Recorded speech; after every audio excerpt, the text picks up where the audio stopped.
but again, they're of limited use. And the problem, there's a new term that I'm pretty sure this is going to be a big term within the next 5 years or less. There's a website someone set up, mathwashing.com. And mathwashing, it's based kind of loosely based on the idea of whitewashing, kind of, sort of. Mainly, I think it's just a play on the word. But mathwashing is the idea that when you build an algorithm to figure out if you want to give someone a loan or let them rent from you or whatever problem you want to solve, and I run you through my algorithm, and the algorithm says, "Oh no, you shouldn't give him a house," and you're like, "Well, what the heck, man? Like my credit's good. I'm a great renter. Mm-hmm. Why would that algorithm? Why did it deny me?" And I'm like, "I don't know. It's just math. There's no bias. It's an algorithm." Mm-hmm. And I can hide behind it because it's math, right? Math is always right. Math, that's a bunch of BS.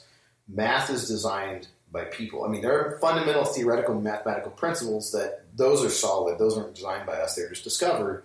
But when you're talking about an algorithm, when you're talking about a program or any formula that was built, someone designed that. And especially when it's finding latent patterns, there's a number of ways to screw that up.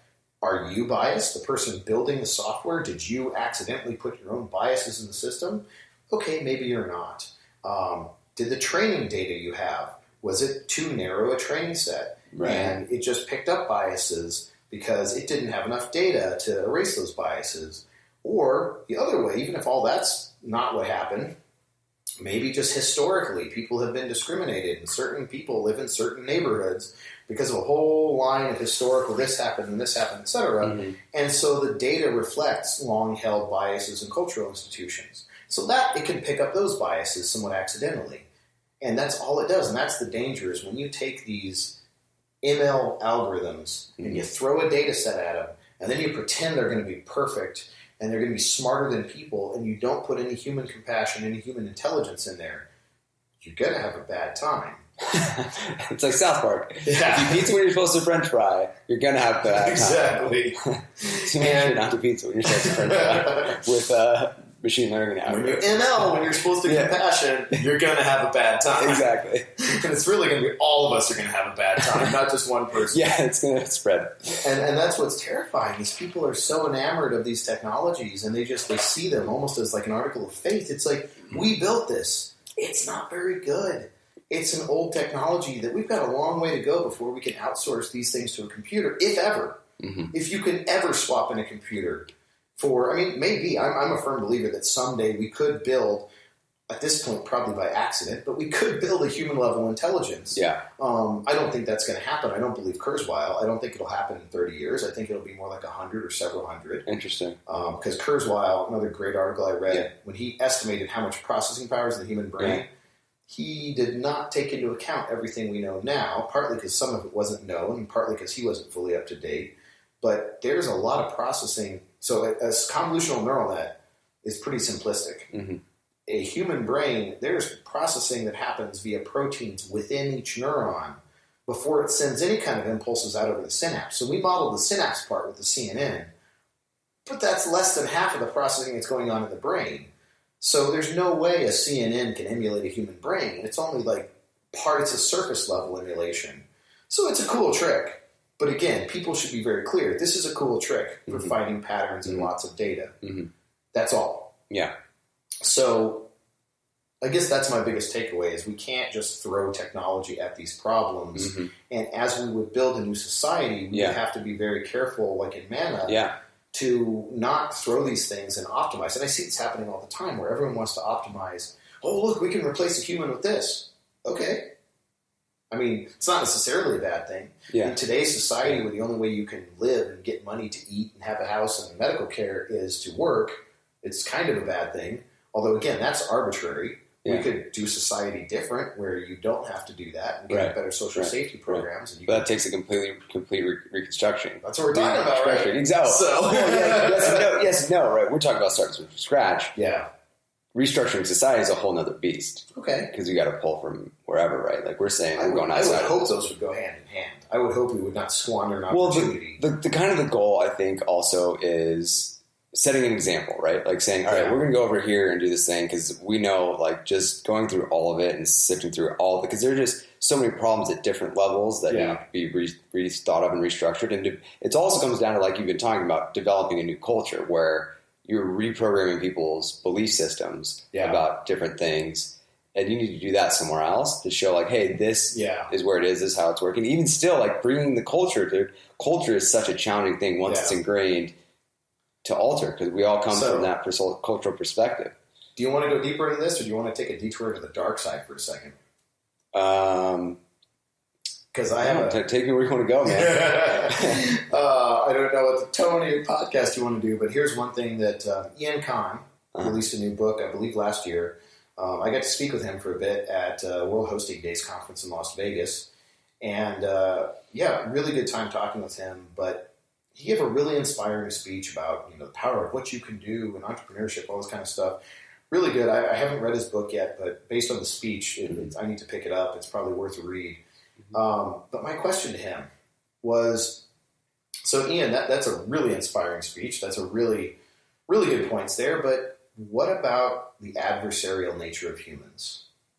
And this is something that I've had many similar conversations to the one that we're having right now for at least a decade or two. Mm-hmm. And I know people, some from you also know, who've gone to like New Zealand, who have met with these kind of communal hippie type communities and try to see what are they doing and how are they trying to really like do this and restructure society, and talking to people in Arizona who are working on other stuff. Well, how would we make this better, and how do we apply blockchain and these other technologies? Mm-hmm.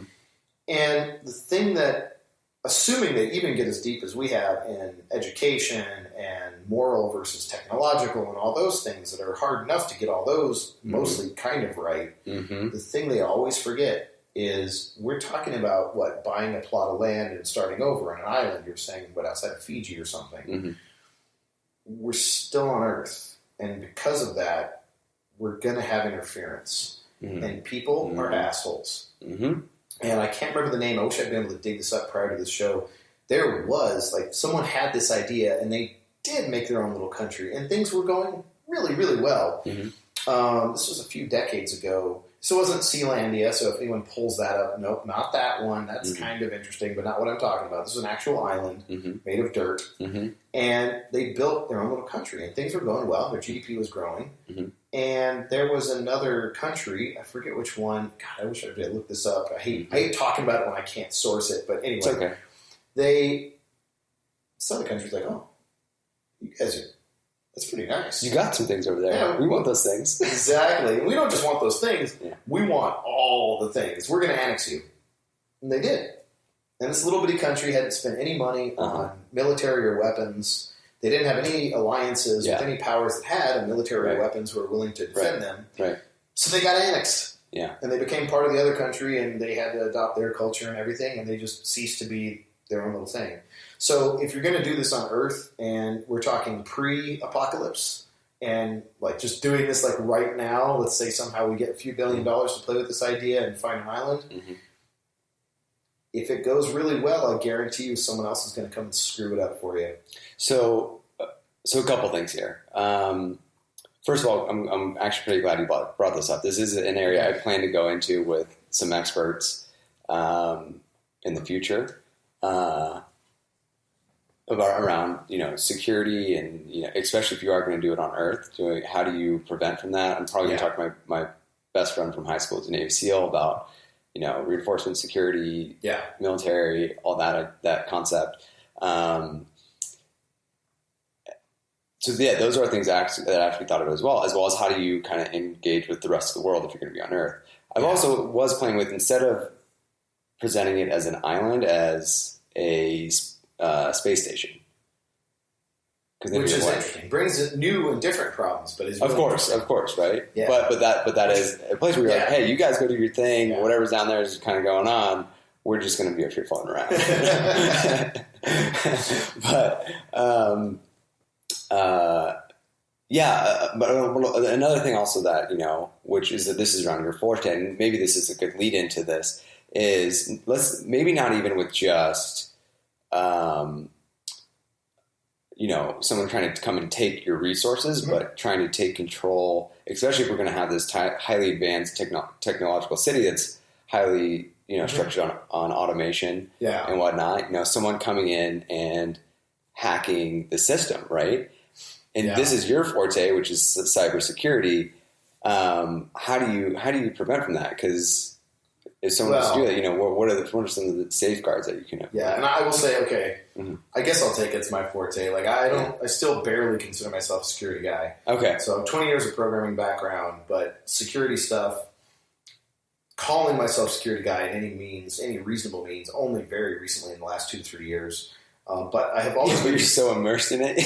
Yeah. Come on. You go to all the conferences. Give me a break. Yeah. I do attend a few things, and I'm with the cyber warfare range and all that, which is unique in the country. But I have always been the programmer that when I build something, I want to build something that, to me, software that works doesn't mean, oh, look, it compiled or it ran through 1 or 2 code paths. Cool, call it a day and have a beer. Like, to me, that's not working. Mm-hmm. To me, that's a good start. Mm-hmm. But to me, your stuff should be robust. It should handle errors, reasonably robustly. It should give you, oh, here's why the thing you just tried to do that didn't work. Here's why it didn't work. Mm-hmm. So, and beyond that, the other layer that even people that take all that into account usually don't is adversarially, how can this be used against you? Mm-hmm. And this is something where there's a storm coming, and anyone in the security industry, anyone you talk to one-on-one, they may or may not share it on media. And part of that is not being hush-hush and all this. It's just people don't want to hear it. They really hate hearing it, and they'll shut down or they'll yell at you. So we just don't even share it outside the industry usually. But most things are really badly made. And I've been the guy in the team. Oh, is that how we're going to do that? That doesn't seem like a good idea. Let's do it this way. Let's implement it with this technology, or let's put these error checks and bounds checks, and let's verify. Oh, no, that's too complicated. That's going to be a waste of time. A lot of it too is they had time. Like they're just like, well, we're pressured to get this thing out. If we do it that way, it's going to take too long. Yeah. And we want to get this out. The management's getting up on our ass about it, but it's like, that's not the safer way. That's going to bite you all in the ass in the long run. The famous aphorism, there's never time to do it right, but there's always time to redo it. Right. And I've seen that happen everywhere, from every little startup I've been at to where I had more ability at a startup. Usually there's a co-founder and one of the initial people. I could be like, no, we're doing it this way. Because either you do this or I'm not going to help you finish it, and then our company's done. So being able to kind of go to the mat and force the issue. But brought in as an outside consultant or working at bigger companies, which I will refrain from naming right now. Right. But, they're just, nah, that's the waste of time. It's too expensive.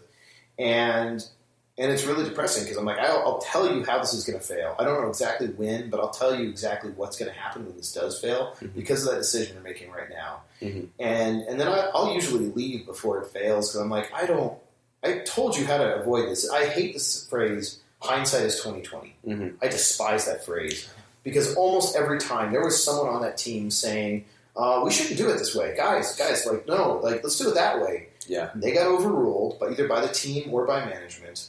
And then something happens and they get on the news because they did a lot of people are impacted. I'm like, well, hindsight is no, hindsight is not 20/20. You were told how to do this properly. You made the decision to do this the wrong way and put people in danger.